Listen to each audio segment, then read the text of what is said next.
Boa tarde. A partir de hoje, entre 17 e 18 horas dos sábados, o Trilhas da Democracia ocupará esse espaço da TV 247 para realizar análises de conjuntura nacional e internacional com 5 convidados fixos.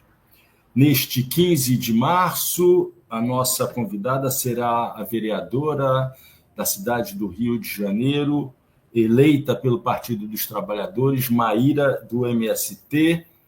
Vou embarcá-la aqui. Seja muito bem-vinda, Maíra. Cadê Maíra? Olá! Pronto. Então, a nossa convidada de hoje é Maíra, do MST. Maíra, muito obrigado por ter aceitado o convite para participar como convidada fixa do Trilhas da Democracia, uma vez a cada mês, nessas análises de conjuntura. Seja muito bem-vinda, Maíra. É um prazer recebê-la de novo. Prazer é todo meu. Obrigada, Marco. Obrigada a toda a equipe 247. Sempre um prazer estar com vocês. A compartilhar essa bancada virtual, sempre ele, o advogado, assessor jurídico do movimento sindical cultista, Normando Rodrigues. Vamos embarcá-lo. Tudo bem, Normando? Tudo bem, Marco? Tudo bem, Maíra? Alegria, prazer. E, de cara, me declaro devedor da Maíra, não só pela trajetória bonita, pela renovação de juventude, pelo frescor e energia que injeta no movimento, mas pelo carinhosíssimo vídeo que ela mandou para uma menininha da República Socialista de Laranjeira chamada Alice. Beijo para Alice, beijo redobrado e grato para Maíra. Em pauta no programa de hoje, os 7 anos, a passagem dos 7 anos do assassinato de Marielle Franco, do seu motorista, Anderson Gomes. E como esse programa está sendo ao vivo, quem nos acompanha pode enviar perguntas, comentários, que serão lidos, deixa eu embarcar agora, pelo João Augusto, que é estudante de Direito da FDR, da Faculdade de Direito da Universidade Federal de Pernambuco. João, é um prazer poder contar contigo aqui mais uma vez. Seja muito bem-vindo.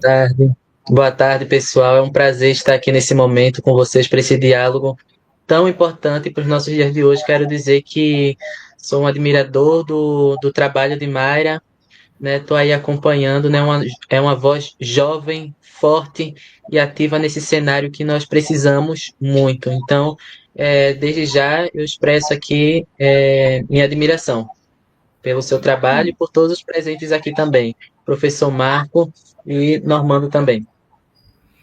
Muito bem.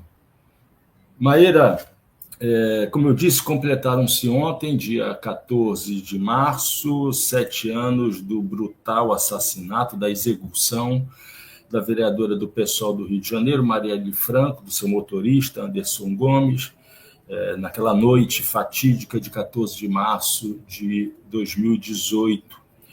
E apenas uma legislatura separa a vereança interrompida, tragicamente interrompida, de Marielle, da sua. Ela, evidentemente, não conseguiu completar o seu exercício como vereadora, quando foi executada, me corrija se eu estiver errado, quando ela foi executada, você tinha o quê? 21, 22 anos? Alguma coisa em torno disso? 23. E eu começo por aí, Maíra. Como Marielle te influenciou na política? Como Marielle influencia a luta de jovens mulheres como você? Então, são 2 perguntas que trazem algo de pessoal, mas também algo de metapessoal, de respeito a jovens meninas, jovens mulheres, que entram para a política, entram para a militância política. E uma outra questão diz respeito à política, como se faz política no estado do Rio de Janeiro, em várias partes do Brasil também, né? Mas como se faz política no Rio de Janeiro. O que a execução da Marielle revelou sobre as relações entre poderes institucionais, política institucional, aparato repressivo do Estado, suas polícias, e o capitalismo de rapina, né? Que é presente também nesse trágico enredo que levou à execução de Marielle. E por fim, qual o clima ainda nesse campo da política do Rio de Janeiro? Qual é o clima político da atual legislatura que continua a contar com a figura do vereador Carlos Bolsonaro? Maíra, fique inteiramente à vontade para responder essa pergunta da forma como você quiser, começando pelo fim, começando pelo início. Fique inteiramente à vontade, por favor. Marco, Normando, João e todos e todas que estão nos assistindo. Primeiramente, mais uma vez, agradecer o convite. Vocês me perdoem, vez ou outra eu vou ter que beber uma água, tá muito seco o tempo aqui no Rio, sou bastante alérgica, então tô bastante mal da garganta. Não, acho que primeiro, assim, o dia 14 de março, há 7 anos, ele demarca um trauma coletivo vivido em diferentes esferas pela cidade, né? Acho que os familiares, as pessoas mais próximas, militantes do partido, do PSOL, pessoas que partilhavam as trincheiras de luta com a Mari, sentem isso de uma forma extremamente exacerbada. Mas a Marielle, ela tinha uma característica muito pessoal e muito marcante, que era o fato de estar presente em todos os espaços. A Marielle, eu já comemorei aniversário no mesmo lugar que a Marielle, a gente sempre estava próxima em atos do 8 de março, articulações do campo das mulheres. Ela ainda é uma pessoa muito presente no cotidiano da nossa cidade. Então, falar sobre o 14 de março, falar sobre a memória da Marielle, falar sobre o crime que separa uma vida e um futuro legislativo, político, revolucionário que esta mulher socialista carregou ao longo da sua vida, é sempre um misto de sensações, né? Um misto de sensações porque esses 7 anos também tem vários graus de momento do crime. Então, esse ano, especialmente, a gente viu esse 14 de março ser marcado por um avanço grande na luta da justiça em relação ao caso.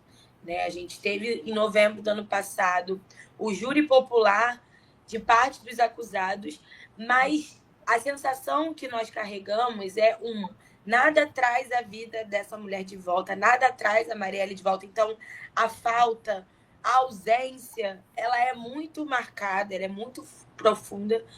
E, ao mesmo tempo, a gente sente que ainda faltam respostas nesse quebra-cabeça. Quer dizer, 5 tiros que matam, né, uma pessoa, ainda faltam elementos, na nossa opinião, em relação à conclusão do caso.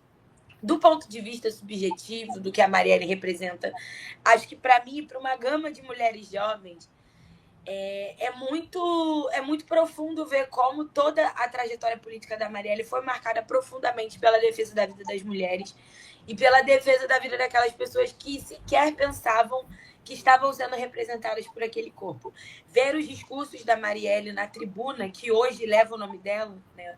Hoje a tribuna da Câmara Municipal se chama Tribuna Marielle Franco, é um misto de emoção, de representação e, ao mesmo tempo, de inspiração.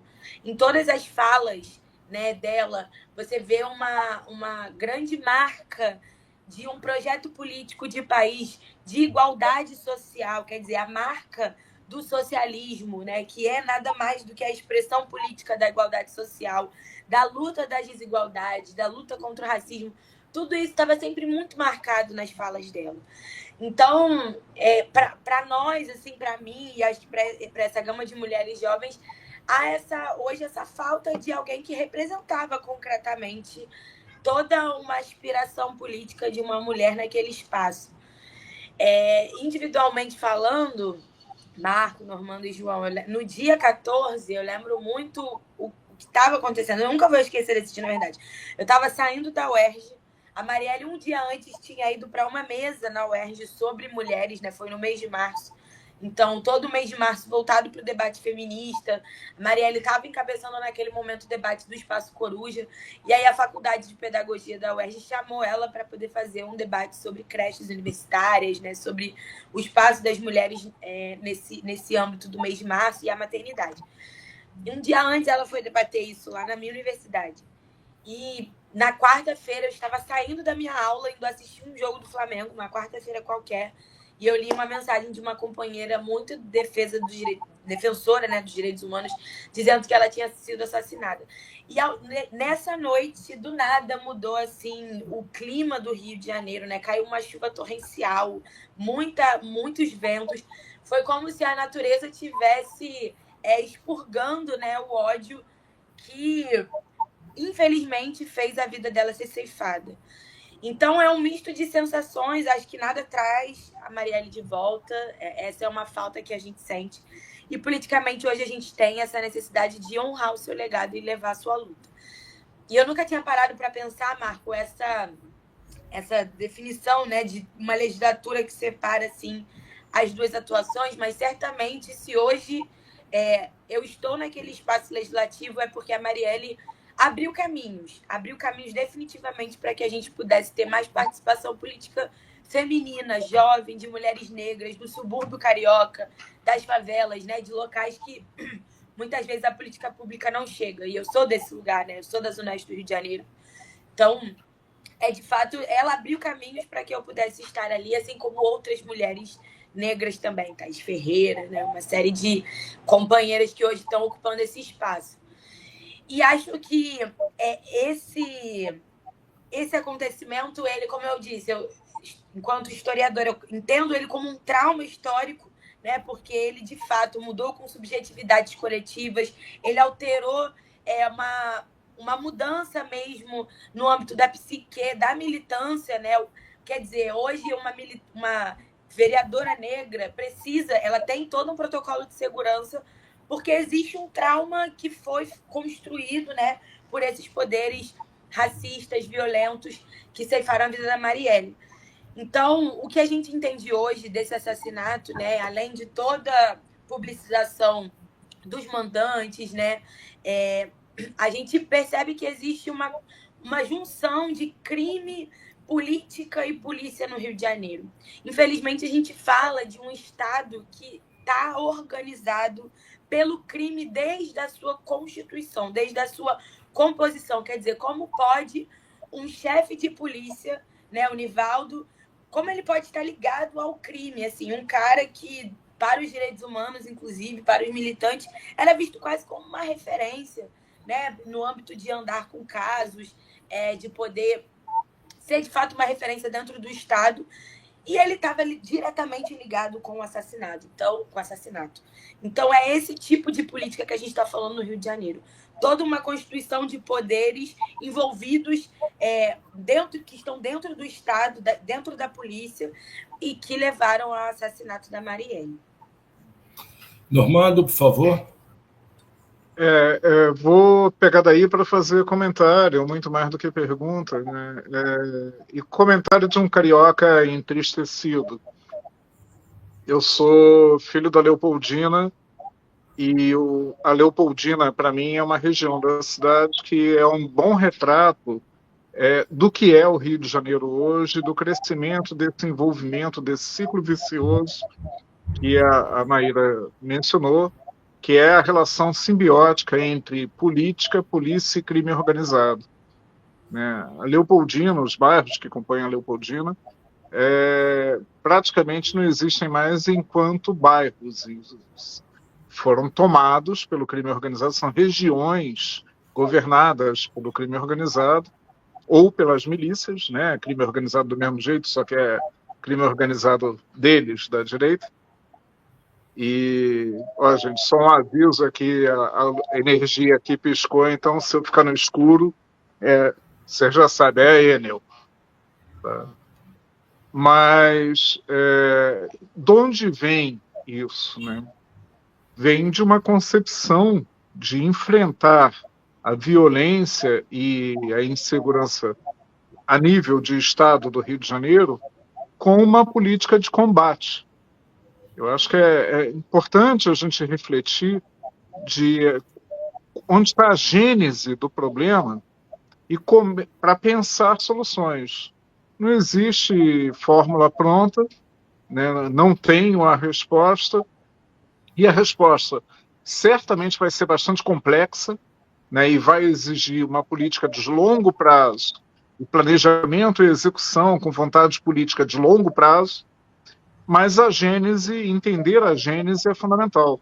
E a gênese está no momento em que o Estado ele chama para si, né, a execução de uma lógica belicista, de uma lógica de guerra no enfrentamento do crime e na ocupação de áreas da cidade, e isso gera mais belicismo, é absolutamente ineficaz, né? A gente pode passar aqui fazendo um seminário online, passar 5 horas para demonstrar os exemplos do quanto essa política belicista de enfrentamento ao crime não funciona, né?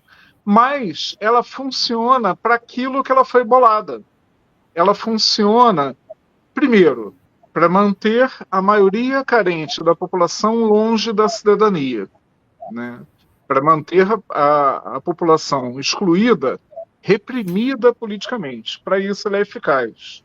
E ela é eficaz também para autoalimentar todo esse aparato bélico repressor policial, né? Qual a justificativa? Eu costumo dizer que a única coisa mais extraordinária do que você ter uma polícia estatal urbana militarizada é ter um corpo de bombeiros militarizado. Não tem justificativa nenhuma para nenhuma das duas instituições, mas para o corpo de bombeiros, muito menos ainda. Parece brincadeira de criança. Mas só pensando em termos de PM, a única justificativa para a existência da organização militarizada da PM é exatamente o tipo de política de enfrentamento do crime que é adotado. E é muito interessante a gente refletir também do quanto os governadores não mandam na PM. Óbvio que eu não estou isentando o fascista Cláudio Castro, nem o fascista de Freitas, em São Paulo, né? Mas as duas máquinas policiais, assim como a PM da Bahia, a PM de Minas Gerais, só para citar os exemplos mais graves, né, demonstram o tempo todo que elas conduzem a sua própria estratégia, a sua própria política de segurança, absolutamente à revelia do que querem os governos, absolutamente à revelia das instituições, né, vilipendiando a população mais pobre, batendo, humilhando e assassinando sempre que conveniente e com a farda do Estado. Então a gente tem que pensar, me parece que muito mais profundamente. O caso Marielle, ele não pode passar em branco, não só do ponto da responsabilidade penal. A responsabilidade penal é essencial. E como Maíra mencionou, e aliás nas últimas semanas tem se falado bastante disso, existem muitas pontas soltas ainda que devem ser exploradas. Só para não ir muito longe, né, tem o fato de que o secretário de Segurança do interventor Braga Neto, né, que hoje está preso numa prisão VIP, mas que já foi corrupto no Haiti e depois interventor no Rio de Janeiro, sob ele o general Richard Nunes, aquele que na tentativa de golpe de 8 de janeiro era comandante militar do Nordeste e se recusou a dar o golpe por conta da conjuntura dos norte-americanos. O Richard Nunes, à época do assassinato, era o secretário de Segurança do Rio de Janeiro. E ele teria orientado a que não se divulgasse o fato de que o assassino de Marielle era quem era, né, já se tinha o nome, mas não se poderia declarar e publicar até a eleição de Bolsonaro, porque ele era vizinho de Bolsonaro. Só isso já é grave. Agora, tem mais pontas soltas a serem esclarecidas. Então, tem que esclarecer e tem que punir. Mas tem também que ser um momento histórico de reflexão para que a gente consiga acumular energia, e muita energia política, para transformar essa desastrosa política de segurança pública do Estado do Rio de Janeiro. Maíra,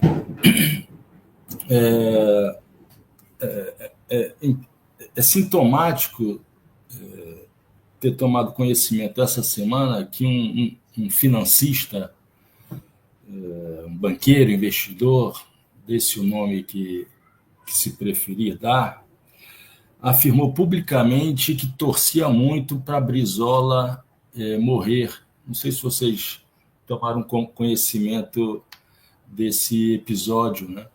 Então, a política fluminense, desde o surgimento no final dos anos 70, no início dos anos 80, dessa alternativa à esquerda representada pelo Brizola, no início do processo de democratização, já sofria com essa perspectiva de se matar as lideranças políticas de esquerda. Como é que você observa isso? Você já tocou em parte sobre a mudança decorrida em função exatamente do assassinato de Marielle, mas qual é o clima político vivido dentro da Câmara dos Vereadores do Rio de Janeiro e como é que você vê o MST, os movimentos sociais populares, lidando também com essa sombra da violência política que sempre existe pairando sobre os ativistas do campo democrático de esquerda, popular, democrático popular, desse o nome que se quiser também. Por favor, Maíra. Eu acho que essa característica da violência política, ela é marcadamente uma característica do fascismo, né? Do neofascismo, de grupos autoritários de direita, assim. Acho que isso historicamente, né? Se a gente for olhar, parar para pensar, o próprio nazifascismo, a conformação, mas de uns tempos para cá isso de fato tem, desde o golpe, né, da presidenta Dilma em 2016, isso tem escalonado assim, a ponto de ceifar uma vida e tudo mais. Eu acho que tem dois elementos dessa questão da violência. Uma, nitidamente, dentro da Câmara a gente vê uma separação entre os grupos democráticos e até de uma direita mais liberal, mas que entende a importância da Constituição, da democracia. Essa direita vem cada vez minguando no Brasil, precisa-se dizer, dando espaço, né, para o neofascismo.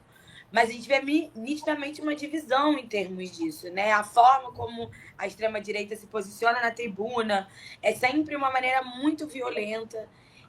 No âmbito também da Assembleia Legislativa do Rio de Janeiro, a gente percebe uma forma violenta mesmo de encarar os debates, de sempre tentar diminuir as figuras políticas que estão relacionadas à esquerda. Quer dizer, na minha primeira fala lá na Câmara, teve um acontecimento, né, na minha posse, em que o Carlos Bolsonaro, por ser o vereador com maior expressão de votos na eleição, ele presidiu a sessão. E aí cabia a ele registrar presenças, né, das pessoas que estavam ali presentes. E ele se negou a registrar a presença da deputada estadual Marina, né, do MST, nossa grande companheira, e se negou a dizer de onde era o João Paulo Rodrigues, que estava ali também prestigiando a minha posse. Isso a gente viu, né? Todo mundo viu a olhos nus. Eu confesso que quando eu olhei assim, de cara acontecendo, falei, gente, não é possível. O mínimo, né, do rito democrático esses caras não seguem. E na minha primeira oportunidade de falar na tribuna, eu relembrei desse caso, porque eu achei, assim, um cúmulo do absurdo, uma falta de respeito, e um desrespeito também comigo, né? E com a quantidade de votos que nós tivemos para estar naquele espaço que estão relacionadas a um trabalho político do movimento, né? De uma campanha.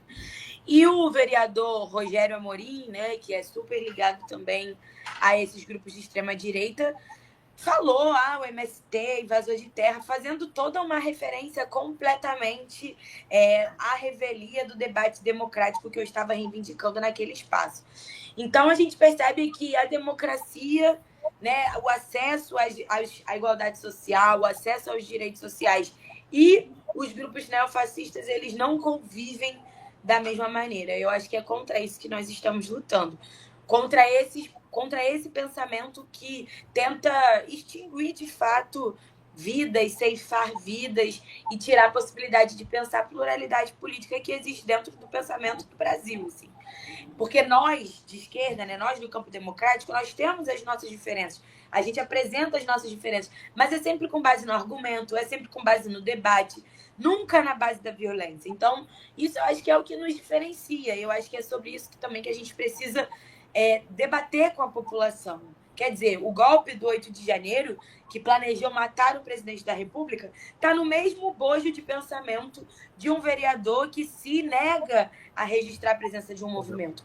Então, é um pensamento que ele tem toda, né, diferentes camadas, é óbvio, né, não dá para igualar, mas ele vem de uma mesma raiz, que é uma raiz antidemocrática, que não permite a participação da pluralidade, né, e que, em muitos graus, na verdade, se sentiu à vontade, como o Normando falou, se sentiu à vontade no Brasil no período do golpe, né, contra a presidenta Dilma e no Michel Temer, de fazer o que quisesse, né, de estar com a corda toda no Brasil e precisamente em 2018 com a intervenção federal. Por isso que as investigações do caso Marielle, elas foram muito travadas, porque existia um Estado, né, que se negou a abrir as provas do crime. Assim. Então, isso é muito sério, é contra isso que a gente está lutando.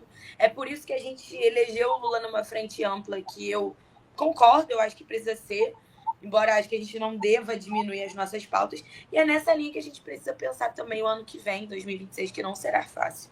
Né? A gente precisa lembrar quem são, de fato, os nossos inimigos.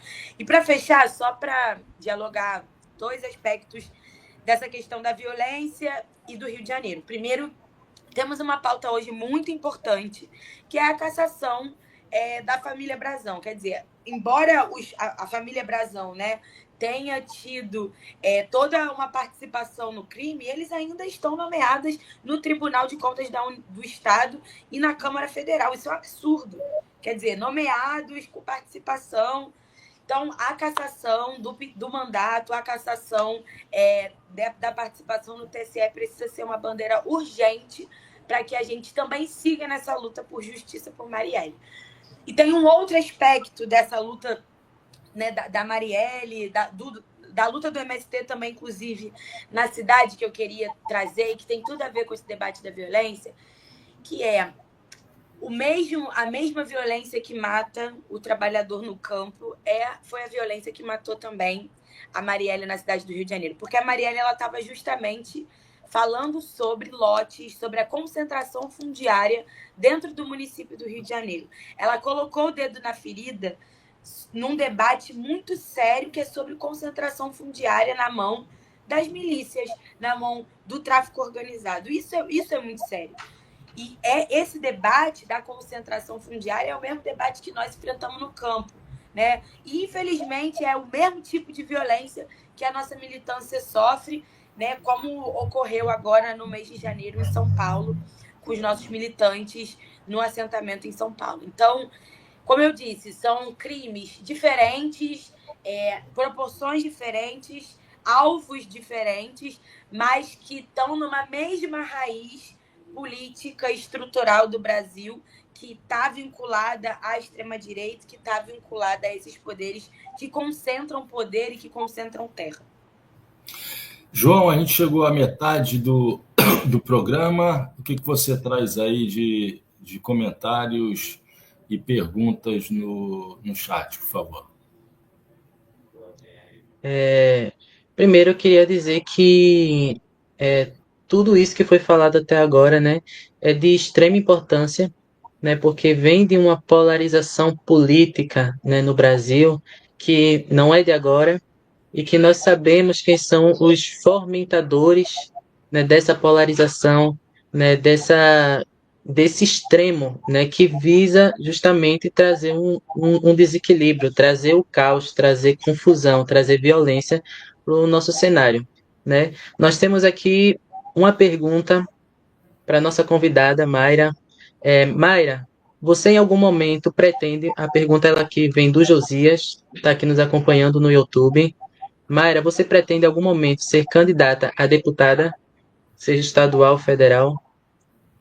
Só para Josias fez inúmeros Comentários. comentários, fez uma saudação, afirmou que Marielle facilmente chegaria ao Senado e mandou várias mensagens dizendo da importância de se lembrar que não foi apenas Marielle que foi executada, que foi assassinada, mas que também o motorista Anderson Gomes também foi. Eu me lembro de, na abertura do programa, ter afirmado isso duas vezes, né? Então, bom, a pergunta foi feita. Só para agregar, João, também, antes mesmo do programa iniciar, o Marcos Santos mandou uma mensagem dizendo que o crime que todo mundo sabe que tem relação com Bolsonaro, mas o genocida e inútil está livre andando de jet ski. Uma outra mensagem, bom, e aí várias saudações, eu gostaria de fazer também referência, o Levi faz uma saudação, professora Caterine, Josias, como eu disse várias vezes, Eliana Rodrigues e assim por diante. Maíra, bom, a pergunta foi feita, né? Se você, eu acho que está muito cedo ainda, você está começando o seu trabalho como vereadora, mas a pergunta foi feita, eu acho que a gente podia ampliar, né? O que você pensa do teu futuro político, mas se bem que é importante fazer referência ao teu presente político, né? A tua atuação política. Mas também gostaria que você falasse um pouco da importância de se lembrar um trabalhador que foi executado, um pai de família que também foi executado, que foi o Anderson, né? Por favor, Maíra.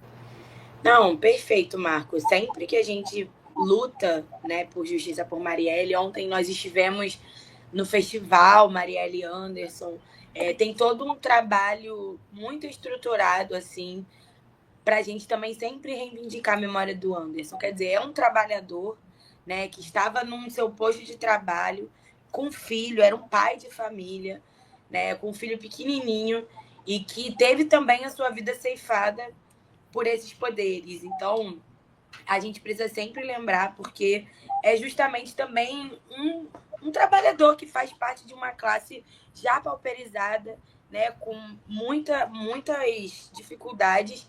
Então, relembrar essa memória é dizer que a luta em defesa da Marielle, a luta de memória, né, e verdade deste caso, é uma luta da classe trabalhadora, porque ambos representavam um lugar na luta de classes, e é justamente o lado dos trabalhadores.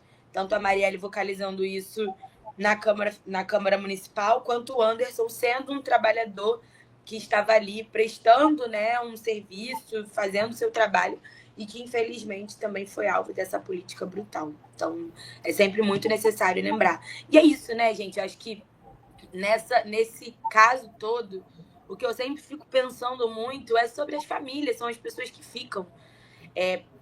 Para as várias pessoas, a Marielle e o Anderson poderiam ser amigos, né, companheiros de trabalho, mas para outras pessoas ele era o pai, ela era a mãe, né, ele era o filho, ela era a filha. Então, são relações familiares que não voltam. E eu acho que a sensibilidade e a necessidade da gente sempre prestar solidariedade para todas as famílias atingidas pela violência do Estado é fundamental. Sobre a pergunta, né, do meu futuro, gente. Josias, obrigada pela pergunta, mas assim, iniciei agora meu mandato de vereadora, tem um mês, e a gente tem um costume de dizer no MST que a gente presta, né, nós somos soldados de um movimento, né? Então eu estou totalmente à disposição do que o movimento achar necessário. Por hora, dentro da nossa estratégia aqui no Brasil, né, e no Rio de Janeiro, o mandato de vereadora tem muito que contribuir ainda na cidade para se pensar, principalmente as pautas do combate à fome, da segurança alimentar, né, da representação política da juventude. Eu acho que tem um caminho aí ainda longo. Olha, eu gostaria de acrescentar um novo elemento que é delicado, é delicado porque Maíra é do Partido dos Trabalhadores, é do Partido dos Trabalhadores do Rio de Janeiro. Eu queria que o Normando, eu queria ouvir também a respeito dessa minha indagação, Normando, mas você falou sobre os irmãos Brazão.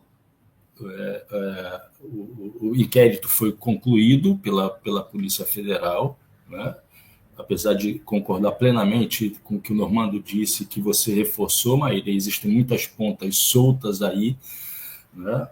A gente só não pode ser leviano, né, de dizer onde se ligam, onde se cruzam, aonde, em que condomínios essas pontas chegam, né? Se eu me fiz entender, mas é preciso provas, né? Mas, Maíra, você falou dos irmãos Brazão, o fato dos dois não terem sido devidamente caçados, nem no Tribunal de Contas, nem na Câmara dos Deputados, só que, há pouco tempo, né, o vice-presidente nacional do PT, Washington Quaquá, prefeito de Maricá, saiu em defesa dos irmãos Brazão, né, afirmando que os dois são inocentes, né, se vangloriando de ter lido na totalidade as peças do inquérito, né, e eles não têm encontrado nenhuma prova contra os dois, né. Eu te pediria, e pediria também ao Normando, na sequência, que fizesse uma análise política dessa postura assumida pelo Quaquá, tendo em vista que foi feita não em um momento qualquer, né? A gente está aí próximo, né, às vésperas praticamente, né, do processo de eleição direta no partido, né? Então, eu queria que tu fizesse uma análise política, Maíra, se possível, porque essa não foi uma afirmação qualquer, né, não foi uma tomada de posição qualquer, né? Então, eu queria te pedir que fizesse, na medida possível, uma análise política sobre essa peça aí nesse tabuleiro de xadrez, que também envolve, a partir da fala do Quaquá, o jogo político interno dentro do PT do Rio de Janeiro, né, e até mesmo do PT nacional. Lembrando, só para acrescentar e finalizar por aqui, que Maricá teve um crescimento de 111% do número de filiados, né, ao Partido dos Trabalhadores, né? O senador Humberto Costa, o presidente interino do PT, disse que isso vai ser averiguado, mas que não foge à normalidade do crescimento eleitoral do PT. Então, Maíra, e depois Normando, a que serve essa fala de Washington Quaquá tocando numa ferida que permanece aberta em todos aqueles que ficaram profundamente atingidos pelo assassinato, pela execução de Marielle, e torcendo pela elucidação do inquérito? Por favor, Maíra, e depois Normando. Não, acho que foi uma fala completamente equivocada. Quer dizer, a gente tem todo aí um avanço de investigações que levam a família Brazão na investigação a ser mandante do crime, ainda que a gente perceba que o caso, né, tem muita ponta solta, é inegável a participação dos irmãos, né? Então, achei bem ruim, avalio negativamente, né, essa fala do Quaquá, e acho que tem uma disputa, né, em torno também do Rio de Janeiro, um estado que tem uma presença forte da direita, uma necessidade talvez de disputar um pouco o espólio destes grupos, não sei. Então, mas avalio de forma bastante negativa. Acho que o PT, por outro lado, né, tem outros quadros que contribuem muito no avanço da luta por justiça, né? A própria Aniele, irmã da Marielle, que hoje é ministra da Igualdade Racial, é uma grande expoente que está contribuindo no partido, o próprio Marcelo Freixo também. Então, a gente vê, de fato, que não é uma opinião do partido, foi uma opinião bastante localizada e uma opinião, acho que, equivocada. Normando? É sempre uma saia justa esse tipo de pergunta, né? Vamos tentar dançar um pouco nisso. E, de repente, eu me sinto mais à vontade para falar do que a Maíra, né, por conta da polêmica. O Quaquá é uma figura polêmica, a gente sabe que ele preenche um perfil, ou pretende preencher um perfil de causador na mídia, tipo o meu malvado favorito, né? E a lógica dele ao fazer isso, eu vi uma entrevista a respeito, era de insinuar a implicação da família Bolsonaro, né, no caso. E, de fato, a gente sabe que existe uma lógica precedente ao assassinato, de confronto entre o lunático. Aliás, nunca esse adjetivo foi tão bem empregado. Caramba, agora eu estou me sentindo merecedor do jabuti. Entre esse lunático chamado Carlos Bolsonaro e a Marielle, né? O antagonismo sobre a questão da ocupação de terras, né, pela milícia e condomínios ilegais e edificações ilegais era dado, ele estava escrito ali. Então seria tipo o suspeito principal. Mas me parece que o Quaquá faz isso muito mais no interesse de chamar atenção para si, polêmica, etc. Eu só queria amenizar, não a fala, que também considero desastrosa, como várias outras, né, aparições do Quaquá na mídia, mas é importante, sempre que a gente for falar de Maricá, a gente lembrar o tipo de política que efetivamente, graças ao Quaquá, foi implementada em Maricá, né? Para mim, o fiel da balança, para a gente fazer uma avaliação mais precisa de gestões públicas, é o quanto a gestão é voltada para os trabalhadores.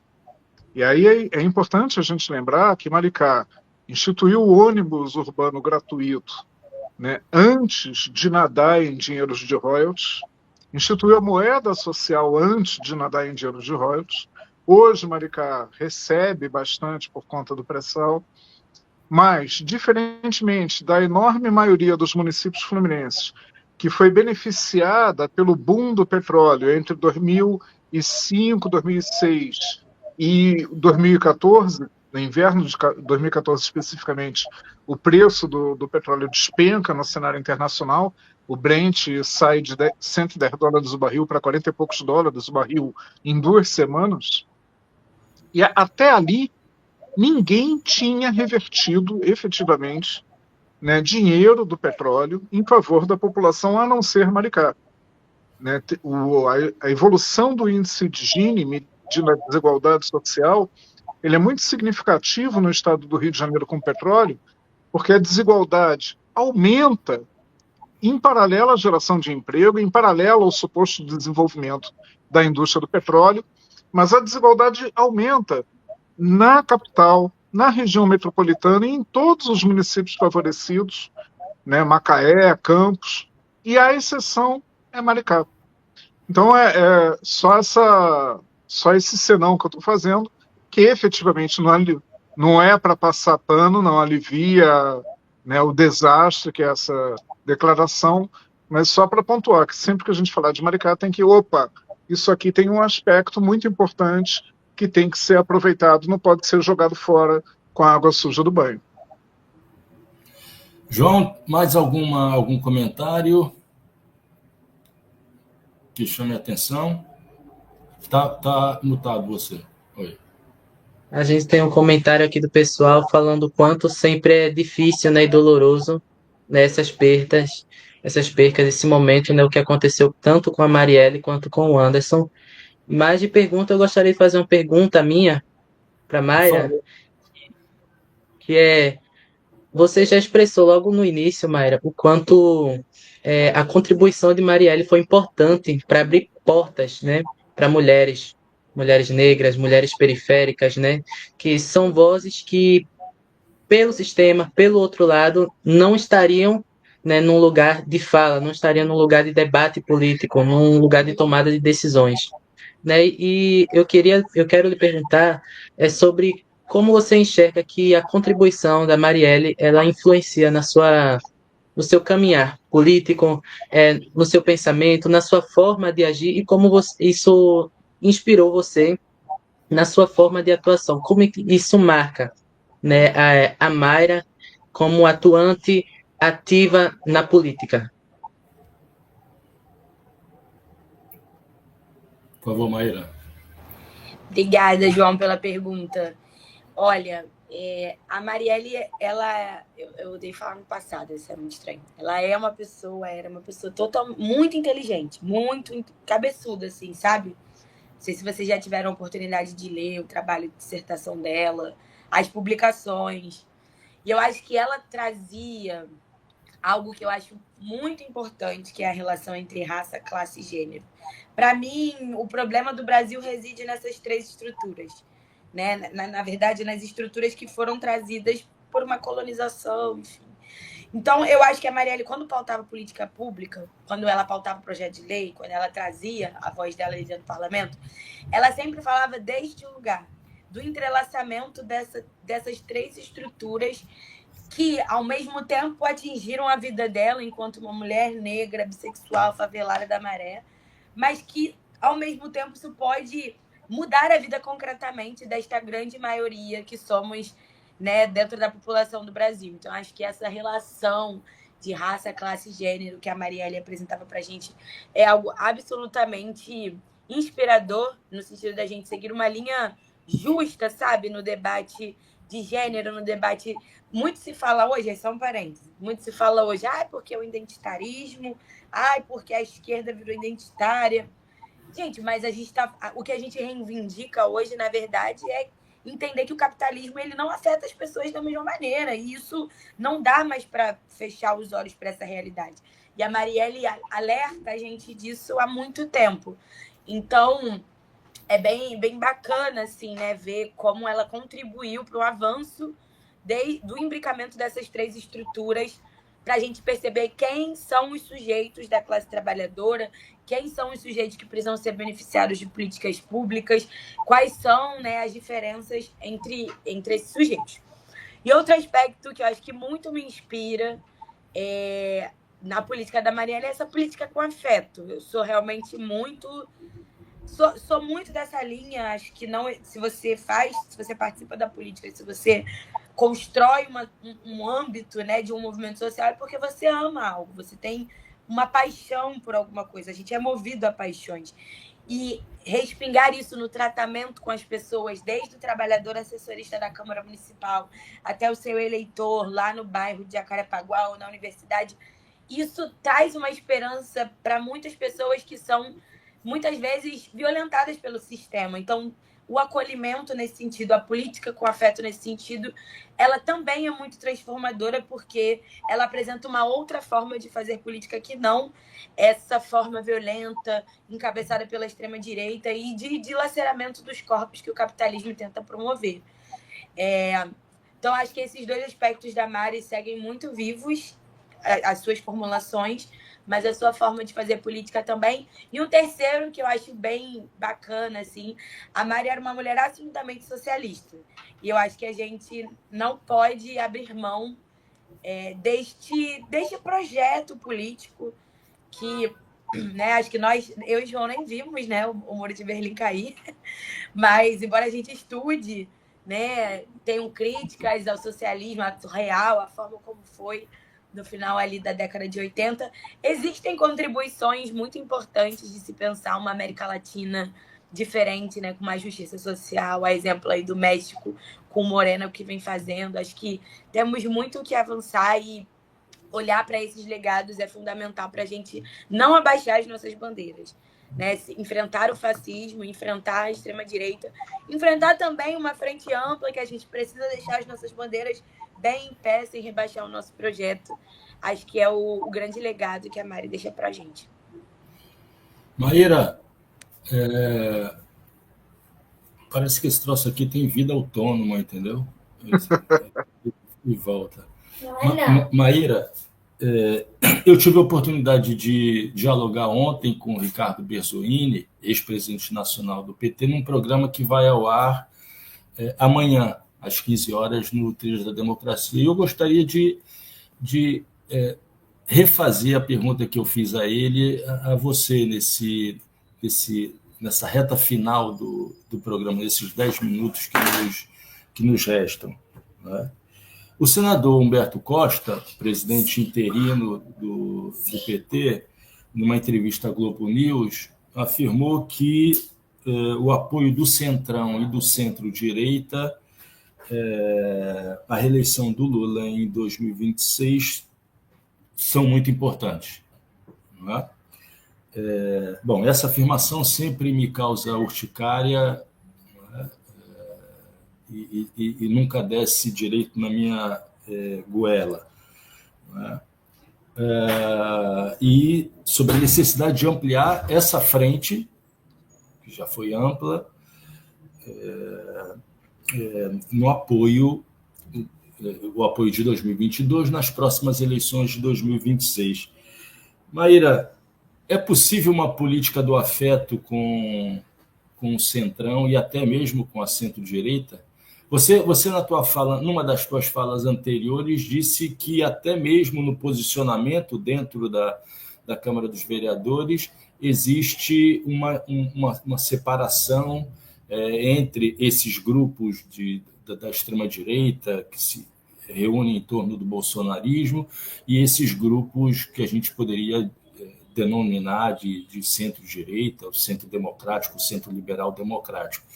Eu queria que você analisasse os apoios e a forma de fazer política diante da perspectiva desse confronto de 2026 e, na sequência, também queria ouvir Normando. Por favor, Maíra. Ô, Marco, como a gente diz aqui no Rio, com todo respeito, eu vou guardar meu afeto para os nossos, né, jovens, trabalhadores, crianças, mulheres. Eu vou deixar meu afeto para essa turma. Mas, brincadeiras à parte, eu acho que a gente lida com a democracia. Né? Eu acho que essa relação com o Centrão, com a centro-direita, sou da análise mais pragmática de que é necessária, sim. Eu sou, né, o MST, na verdade, acredita realmente que a frente ampla também ainda é muito necessária, mas ela não pode estar rebaixada à consolidação de uma frente popular dentro desta frente ampla. Isso quer dizer que há uma necessidade urgente, e eu diria assim, urgente mesmo, esse ano de 2025 é o ano da virada de chave do campo progressista, e aqui falando com 247, que eu acho que é esse canal que a gente consegue se encontrar, o campo de esquerda, o campo democrático popular. É preciso uma unidade deste setor, destes partidos de esquerda, para que a gente implemente uma agenda que dialogue com o nosso projeto, o que fez a gente eleger Lula. Isso quer dizer que esse ano os movimentos sociais em unidade têm, junto com partidos de esquerda, têm pautado o plebiscito popular, né? Pautando a questão da escala 6x1, né? Contra a escala 6x1, na taxação das grandes fortunas. E isso, para nós, é muito importante. É uma ferramenta fundamental para avançar nessa frente popular, para que a gente saia, né, só do discurso da unidade, que a gente precisa fazer, e, de fato, concretizar uma ferramenta de participação popular e de diálogo com os trabalhadores que apresente a nossa bandeira. Quer dizer, a luta contra a escala 6x1, a luta pela redução da taxação das grandes fortunas, ela é uma luta nossa, é uma luta histórica, né, da nossa pauta enquanto campo democrático popular. E aí, acho que a frente ampla é importante, sim, mas a gente não pode em nenhum momento estar submetido a esses acordos, né, a essas relações que estão ali engendradas no âmbito mais institucional. A nossa frente popular, ela precisa estar consolidada no trabalho de base, no trabalho cotidiano nas ruas, né, em unidade, agitando as universidades, as favelas e, de fato, organizando o povo, pensando não só 2026, mas pensando num projeto a longo prazo. É isso que fez o MST destacar candidaturas. Quer dizer, a gente quer usar as nossas candidaturas, os nossos parlamentares, para serem porta-vozes desse tipo de metodologia, dessa agenda, né? E contribuírem para essa organização popular. Então, é um pouco isso, né? Acho que esse ano de 2025 vai ser um ano de virada de chave muito importante para a gente avançar numa agenda democrática, né, e popular aí do âmbito da esquerda. Normando, eu vou te pedir para concluir, né, fazer a despedida hoje da nossa audiência, mas eu gostaria de ler 2 mensagens que foram enviadas agora e vou te repassar para responder essa mesma pergunta que eu fiz à Maíra, né? O Luiz Matos mandou uma mensagem, faço questão de exibi-la agora. Breve farei 70 anos e me perco em entender como manter esperanças sem mudança no sistema. Lutei a vida toda contra esse sistema cruel e nada de mudanças. E Laurita, eu acho que replicou, dizendo: também sou antiga, entre aspas, lutei contra a ditadura e ela acabou. Também vi algumas mudanças via os governos do PT. Por exemplo, a expansão da universidade pública, o que me permitiu fazer concurso. O Luiz Matos também, mais uma vez, e aqui eu acho que começaram a dialogar, mas ele mandou R$5 aqui no chat, 180 mil hectares, Maduro repassa ao MST, cuja produção servirá ao norte do Brasil e Venezuela, isso sim é reforma agrária. Mas eu queria, e te passo agora, Normando, para finalizar o encaminhamento do programa, eu sempre, quando escuto essas mensagens, eu me lembro da necessidade de pensar a la Gramsci, né? E nunca cair no oposto do grande lema, de um dos grandes lemas dele, né? O pessimismo na vontade gera resignação. Então, nunca se deve ser pessimista na vontade, né? Por isso que a gente está aqui, né, no sábado, né, antes do início da noite, nesse programa, também fazendo isso, né? Assim como nunca se deve ser otimista na razão, porque isso gera uma visão ufanista das coisas, né? É dessa forma que eu procuro sempre lidar com os momentos que existem, são muitos, em que se parece que as coisas não se transformam, as coisas não mudam. Normando, por favor, faça as honras da casa, encaminhando aí o nosso fim. Muito rapidamente, gente, vou pedir licença nesse fechamento para ser um velho piegas e babão.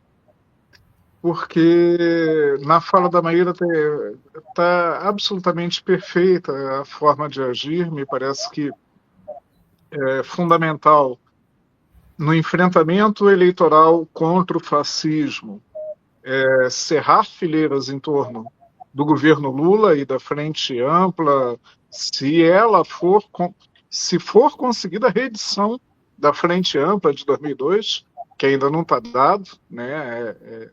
Uma circunstância difícil, sem deixar de ter a perspectiva de acumular forças de esquerda e de unidade das esquerdas no interior da Frente Ampla para puxar, né, cada vez mais o governo às nossas propostas. E o fundamental aí é o puxar. E ao falar desse verbo, aí é que vem a minha preguiça, Maíra, porque eu acho que a sua geração ela recebe uma tarefa histórica difícil, como de todas as outras que antecederam, mas muito iluminada, muito humanista, né? Nós ouvimos do Daniel Arão Reis, e somos antigos o bastante para lembrar disso, de quando, 45 anos atrás, ao fundar o PT, a perspectiva era do socialismo do século XXI. Mas o socialismo do século XXI, ele tem a cara, da sua geração, né, desse jeito humano de fazer política e de lutar pela igualdade, ter a igualdade na ponta da língua como referência para classe, raça, gênero e para todos os enfrentamentos que a gente tem. Talvez seja jogar muito peso nos teus ombros, porque, na verdade, os ombros são todos nossos. mas eu acho que incumbe a você e às tuas camaradas, aos teus camaradas e a todos os companheiros e companheiros a tarefa de tirar a nossa esquerda daquela ágora pequenininha onde foi o 1º de maio vergonhoso do ano passado e botar a nossa esquerda na gigantesca Praça do Zócalo, que ficou lotada na Cidade do México com o ato da Cláudia Sheinbaum. E eu vejo, muito sinceramente, de boas, esse potencial em você e em várias outras lideranças da nova geração. Então, assim, agradeço penhoradamente a tua participação aqui. A gente vai se ver mês a mês, mas é uma alegria, uma honra para a gente. Muito feliz com esse programa. Agradeço o João, agradeço novamente a lembrança do Marco e estamos juntos. A luta continua e nós não esmoreceremos. Maíra, suas últimas palavras. Não, primeiro agradecer, Normando, e a todos e todas que estão nos assistindo também. É uma tarefa muito dura, né? Acho que nesse momento. E eu sou muito. Eu gosto muito desse fluxo geracional e desse encontro de gerações que se encontram para lutar por um projeto único, né? Então, eu gosto muito dessa troca, né? De perspectivas diferentes, formas de linguagem diferentes, mas que visam e estão pensando num mesmo sentido político para o nosso país, de menos desigualdade, né? Em que o povo não passe fome, em que as mulheres tenham direitos à dignidade. Então, fico muito feliz de trocar com vocês. Obrigada, Normando, também. Tô assumindo a responsabilidade, mas sei também que não tô sozinha. Eu acho que isso ajuda a gente a construir aí uma política que seja animadora e que traga também uma esperança para as pessoas. Mas quando a gente fala da política do afeto, ela não é só da infantilidade do abraço, vamos se abraçar, vamos ser fofinho. Não, a política com afeto, ela é de transformação, ela é esperançar.